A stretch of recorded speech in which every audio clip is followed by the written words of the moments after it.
capital of the world. It's probably the most renowned landmark along the Canadian-United States border. Since it was first seen by human eye, the unique grandeur of Niagara Falls has fascinated the beholder. Legend has it that the native Indians sacrificed their most beautiful maidens to its purity. To visit Niagara Falls, Canada, is a dream shared by millions. Meet Carol West, one whose dream has come true. Being a syndicated travel writer, she has hoped to tell her readers of Canada and its many varied attractions. Now she has been assigned to do just that. Carol's first stop is Ottawa, Ontario. Meet Mr. Alan Field, director of the Canadian Government Travel Bureau. A tour of the city with Mr. Field reveals many outstanding points of interest. Noted for its charming Gothic-style Parliament buildings, Ottawa is the capital of the Dominion of Canada. Highlighting the tour is the grand and colorful Change of the Guard ceremony on Parliament Hill. Presented daily from June 30th to August 31st by precision-trained soldiers, it is an unforgettable sight. This young Canadian scout is proudly showing his United States counterpart the capital city of his country. A magnificent view of the city and its surrounding area can be enjoyed from the top of the Peace Tower on Parliament Hill. In answer to our reporter's question, what are some of the interesting things to see in Canada at this time of the year, Mr. Field suggests a visit to Upper Canada Village, the Calgary Exhibition and Stampede, and the Canadian Rockies. Faithfully recreated to mirror an historic era, Upper Canada Village nestles peacefully by the wide Lake St. Lawrence in a setting of charm and serenity. When you pass through the 1850 toll gate into the village, you step back 100 years or more into Ontario's past. All the buildings have been relocated in the village from their original sites. All have been restored or refurbished with painstaking accuracy and devoted attention to detail. In order to see the country and still arrive in Calgary on time, we go Greyhound via the Trans-Canada Highway, the newest and longest national paved highway in the world. The Trans-Canada Highway spans the country from the Atlantic to the Pacific. En route, it passes Toronto. It is the vast expanse of the largest of the Great Lakes, Lake Superior. Whatever your interest, this 5,000-mile-long Main Street is truly the highway to adventure, opening up the wonderful world at your doorstep.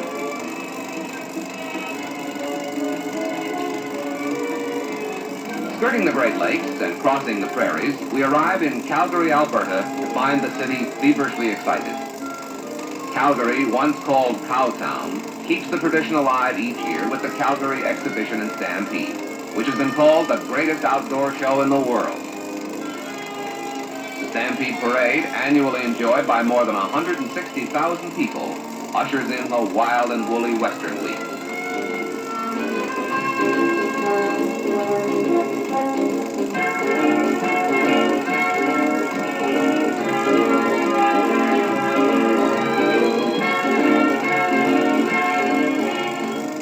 Thrills and spills abound as cowboys from all parts of the Western Hemisphere stake their skills in championship rodeo events, ranging from Brahma bull riding, bronc busting, and calf roping to the famous chuck wagon races originated here in 1923.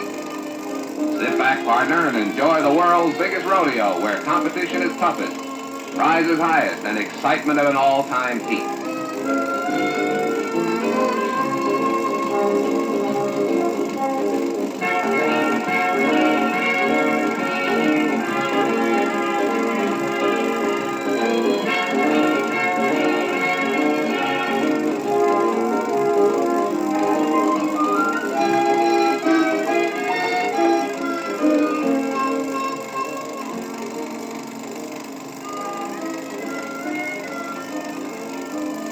Celebrities entertain, fireworks explode, and the great Midway beckons with its multiple appeal to the senses, sight, sound, and smell. It's a fun-filled week for young and old alike as the entire city, including our reporter, decks out in Western garb.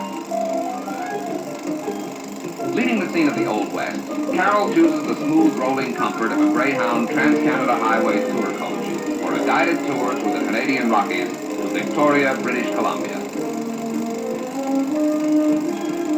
Heading west through the foothills, we enter Banff National Park, the oldest of Canada's 18 national parks.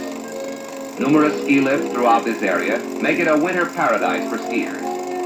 Millions of visitors each year thrill to the majesty of the Canadian Rockies, known to the Indians as the Shining Mountains. Sightseers desiring a lofty perch from which to view these rocky ranges ride the gondola lift to the top of Sulphur Mountain. 3,000 feet below is the alpine village of Banff, called the Gem of the Rockies. One of the world's finest year-round playgrounds, Banff provides every type of recreational activity, from hot sulphur springs to golf, on one of the continent's finest courses. The route followed by the Trans-Canada Highway through the Rockies is spectacularly beautiful. Aquamarine streams race alongside the highway like strands of exquisite jewelry, laced through the evergreens and eternally guarded by the towering snow-capped peaks.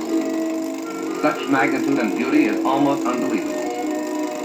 Is it any wonder the Indians believe this to be the home of the gods?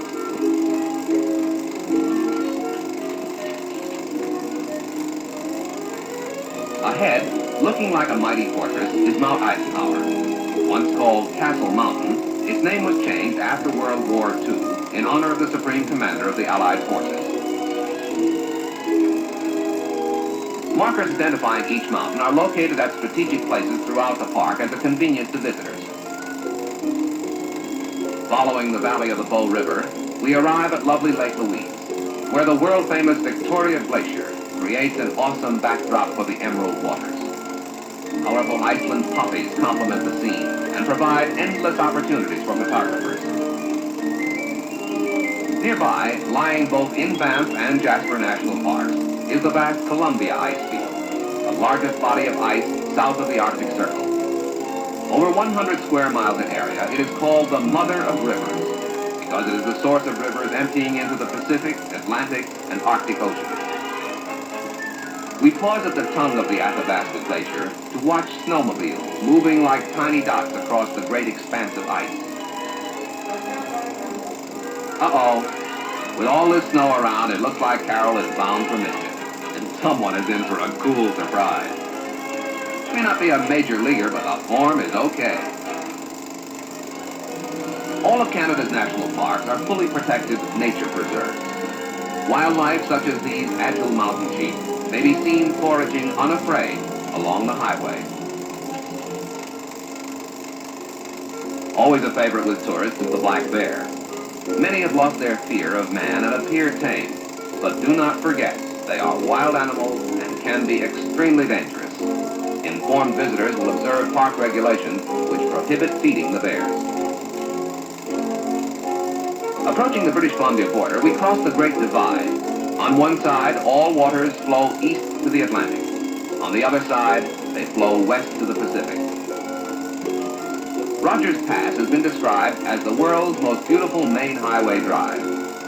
Mountain peaks 2 miles high provide a panorama of unrivaled grandeur on this new 92-mile stretch of pavement. For many, the construction of this highway was considered impossible, but new and advanced methods of avalanche control, such as these snow sheds, have now made it a reality.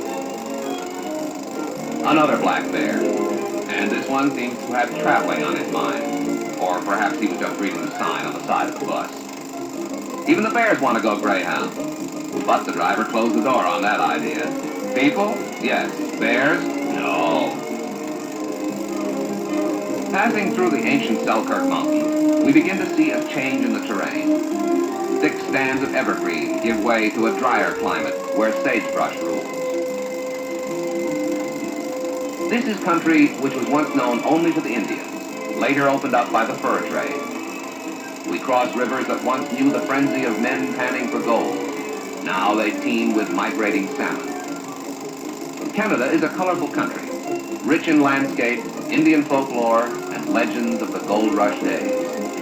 Rich also in jade, agate, semi-precious stones. Summertime is harvest time in British Columbia, where some of the world's finest tree fruits, such as these plump red cherries, are under cultivation. Vancouver is Canada's third largest city and high on the list of most beautiful. Its harbor is one of the finest on the Pacific coast, being deep enough to accommodate the largest vessels.